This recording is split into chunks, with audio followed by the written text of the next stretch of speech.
Hello everyone. नमस्कार।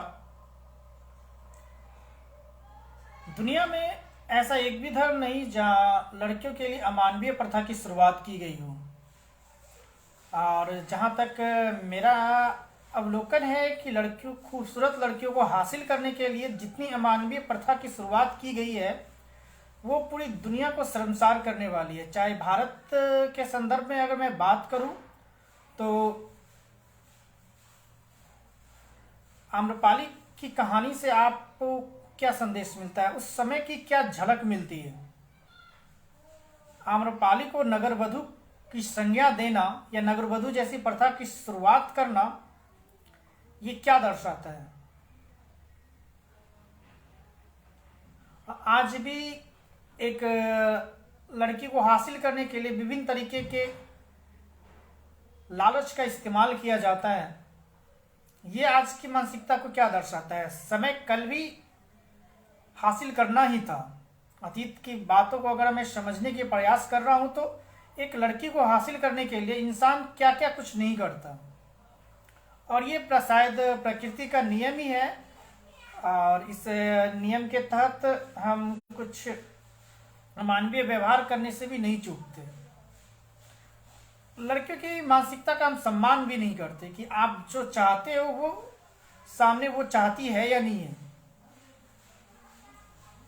तो ऐसे कई सारी परंपराओं का मैंने अवलोकन किया, तो मैं उस आधार पर कह रहा हूं भारत में हिंदू मुस्लिम का जो ताना बाना है, इस हिसाब से आज मुस्लिम में भी कुछ ऐसी परंपराएं हैं, जैसे कि हलाला जैसा परंपरा है।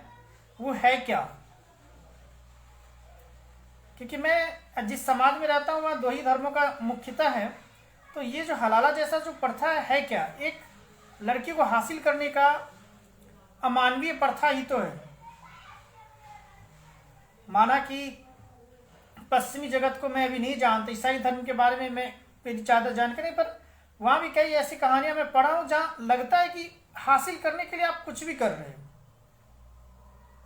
अगर आपको कुछ हासिल करना है तो अगर आपके नज़रिए में वो चीज़ें सही है तो आप उसके लिए आप सारे कानून, सारे नियम, सारी मानवता को संसार करने से भी पीछे नहीं हटते। ऐसा क्यों? कुछ न कुछ ऐसा हमारे समाज में घटता ही रहता है। आए दिन मैं ऐसे समाचार में पढ़ता ही रहता हूँ कि लड़कियों के साथ ये हो गया, लड़कियों के साथ ये धोखेबाजी हो गया। ऐसा है क्यों? अगर आप इस पर अपना मंतव्य रखने का प्रयास करें, अगर इसको जांचने का प्रयास करें कि आखिर ये सब हो क्यों रहा है, तो कहीं ना कहीं उस चीज को, किसी वस्तु को हम पाना चाहते हैं, चाहे तरीका कुछ भी क्यों ना हो। और इसी का परिणाम हमारे जीवन में अमानवीय व्यवहार के रूप में दिखता है। अगर सामने वाला आपके दर्द को नहीं समझ रहा, सामने वाले इस बात को अगर नहीं समझ रहा, तो आप अमानवीय व्यवहार पे आप उतारू हो ही जाते हैं।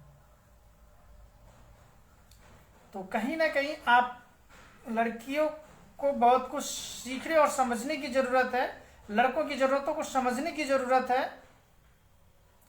और आज आप जिस युग में रह रहे हैं, यहाँ अंडरस्टैंडिंग की बहुत ज्यादा जरूरत है। वरना आप संयुक्त परिवार से निकलकर आप न्यूक्लियर फैमिली की ओर, ज्वाइंट फैमिली से निकलकर न्यूक्लियर फैमिली की ओर बढ़ रहे हैं, जहां आपको अपने भविष्य के लिए अकेले ही लड़ना, अपने सपनों के लिए अकेले ही लड़ना, आपको दर्द भी अकेले ही बांटना है।